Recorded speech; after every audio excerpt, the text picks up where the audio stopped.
Welcome viewers to channel प्रतिनाद।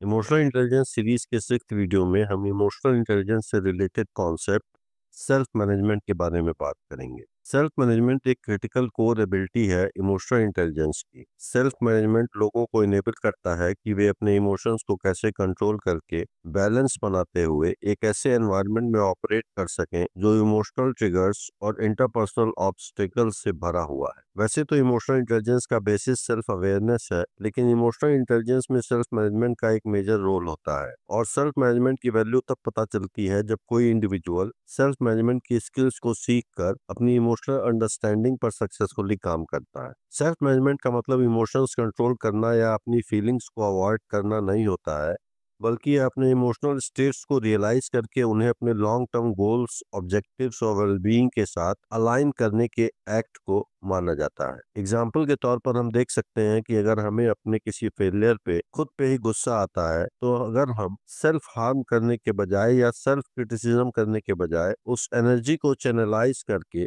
अपने को और बेहतर साबित करने की कोशिश करते हैं, चाहे बात पर्सनल डेवलपमेंट की हो, इफेक्टिव लीडरशिप की हो, स्ट्रॉन्ग रिलेशनशिप्स की हो, एकेडमिक परफॉर्मेंस की हो या स्ट्रेस मैनेजमेंट की हो, सेल्फ मैनेजमेंट की कैपेसिटी बहुत इंपॉर्टेंट है। यह वीडियो इमोशनल इंटेलिजेंस के लार्जर कॉन्टेक्स्ट में सेल्फ मैनेजमेंट की नेचर, कंपोनेंट्स, रेलेवेंस, ग्रोथ और एप्लीकेशन के बारे में बात करता है। अब हम सेल्फ मैनेजमेंट और इमोशनल इंटेलिजेंस के बारे में बात करते हैं। डेनियल गोलमैन द्वारा दिए गए इमोशनल इंटेलिजेंस मॉडल में 5 बेसिक कंपोनेंट्स हैं, जिनके बारे में हम पहले भी बात कर चुके हैं। ये कंपोनेंट्स हैं self awareness, self management, motivation, empathy, social skills. इस पैराडाइम में सेल्फ मैनेजमेंट वह कैपेसिटी है जिससे व्यक्ति फ्लेक्सिबल रहते हुए और अपने बिहेवियर से इमोशनली अवेयर होकर फेवरेबल डायरेक्शन में एफर्ट्स लगाता है। इसमें जो चीजें शामिल हैं वो इस प्रकार है: इम्पल्सिव फीलिंग्स को कंट्रोल करना, अपने दिए गए कमिटमेंट्स को फॉलो करना, और तीसरा है कि बदलते हुए सिचुएशंस के साथ अडेप्ट करना। अब हम सेल्फ मैनेजमेंट की डेफिनेशन की बात करते हैं। इमोशनल इंटेलिजेंस के फ्रेमवर्क में सेल्फ मैनेजमेंट को इस प्रकार डिफाइन किया जा सकता है: the capacity to properly control one's emotions, ideas and actions in several circumstances. Self management में जो चीजें शामिल हैं वो कुछ इस तरह से हैं: अर्जेस को कंट्रोल करना,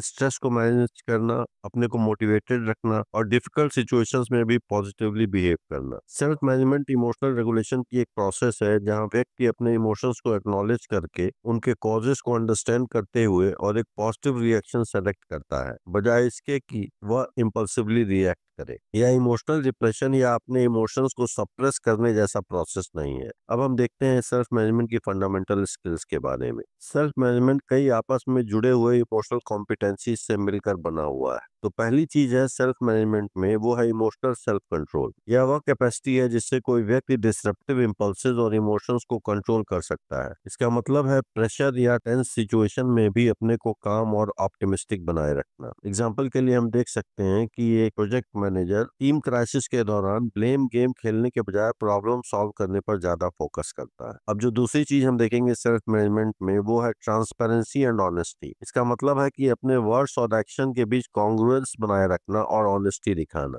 मतलब जो हम कह रहे हैं भाई हम कर भी रहे हैं, यह नहीं है कि हम प्रीच कुछ और करते हैं और बिहेवियर में कुछ और दिखाते हैं। एग्जाम्पल के तौर पर एक लीडर अपनी गलती को फ्रीली ओन करता है बजाय इसके कि वह ब्लेम अवॉइड करे। सेल्फ मैनेजमेंट की थर्ड कॉम्पिटेंसी है अडेप्टेबिलिटी। अडेप्टेबिलिटी वह एबिलिटी है कि कोई इंडिविजुअल अपनी फीलिंग्स, आइडियाज और एक्शंस को बदलते हुए सर्कमस्टेंसेस में मॉडिफाई कर सके। एग्जाम्पल के लिए हम देख सकते हैं कि एक सर्जन टेक्नोलॉजिकल बैकग्राउंड के कारण ऑपरेशन के शेड्यूल को एडजस्ट कर लेता है और नए समय के साथ अपना काम करता है। सेल्फ मैनेजमेंट की फोर्थ कैपेसिटी है कॉम्पिटेंसी है अचीवमेंट ओरिएंटेशन। इसका मतलब है कि व्यक्ति परफेक्शन एम करता है और रिजल्ट्स पर्सनली ओन करता है।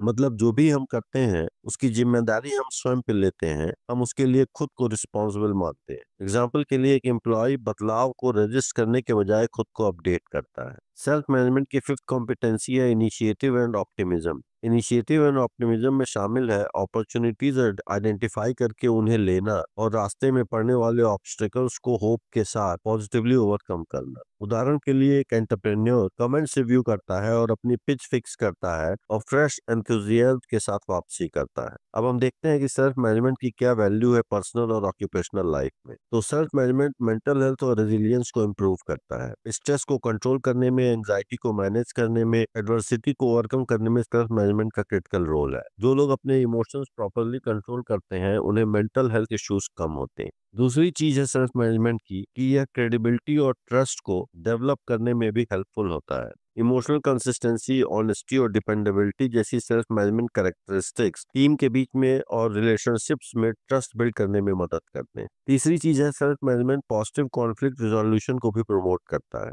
सेल्फ मैनेजमेंट लोगों को कॉन्फ्लिक्ट रिजॉल्व करने में हेल्प करता है, म्यूचुअल अंडरस्टैंडिंग को बढ़ाता है और टीम वर्क को इम्प्रोवाइज करता है। चौथी चीज है सेल्फ मैनेजमेंट इफेक्टिव लीडरशिप को भी प्रमोट करता है। जो एक्सेलेंट लीडर्स होते हैं वो इमोशनली कंट्रोल्ड, पेशेंट और डिसिप्लिन्ड होते हैं। वे अपने रिएक्शंस कंट्रोल करते हैं और मॉरल स्टैंडर्ड सेट करते हैं और अनसर्टेनिटी को निगोशिएट करते हैं। पांचवी चीज है सेल्फ मैनेजमेंट प्रोडक्टिविटी और परफॉर्मेंस को भी एनहांस करता है। Emotional self regulation focus improve करता है, प्रोक्रेस्टिनेशन को कम करता है और गोल डायरेक्टेड एक्शन ड्राइव करता है। सेल्फ मैनेजमेंट को बढ़ाने की टेक्निक्स और अप्रोचेस कुछ इस प्रकार है। पहला है प्रेजेंट मोमेंट अवेयरनेस या माइंडफुलनेस। दूसरा है कॉग्निटिव रीअप्रेजल। तीसरा है इमोशनल जर्नलिंग। चौथा है ऑब्जेक्टिव और इंटेंशंस को एस्टेब्लिश करना। पांचवा है डिले एंड पॉज स्ट्रेटजीज और सिक्स्थ है creating supportive environment. Self management के रास्ते में आने वाली रुकावटें कुछ इस प्रकार है। इमोशनल ट्रिगर्स या अनरिजॉल्व ट्रॉमा। दूसरी चीज है कॉग्निटिव डिस्टॉर्शंस जैसे ओवर जनरलाइजेशन। तीसरी चीज है सोशल एंड कल्चरल प्रेशर्स। चौथी चीज है lack of self awareness. Self management किसी भी इंडिविजुअल को गोल्स परस्यू करने में, ग्रेसफुली प्रेशर में रिएक्ट करने में और अपने वैल्यूज के अनुसार बिहेव करने की कैपेसिटी देता है। सेल्फ मैनेजमेंट लोगों को उनकी जिंदगी को इंटेंशनली, रेजिलियंटली और वाइजली शेप करने की पावर देता है और आज इसकी जरूरत पहले से भी कहीं ज्यादा है। Thank you viewers for watching channel प्रतिनाद।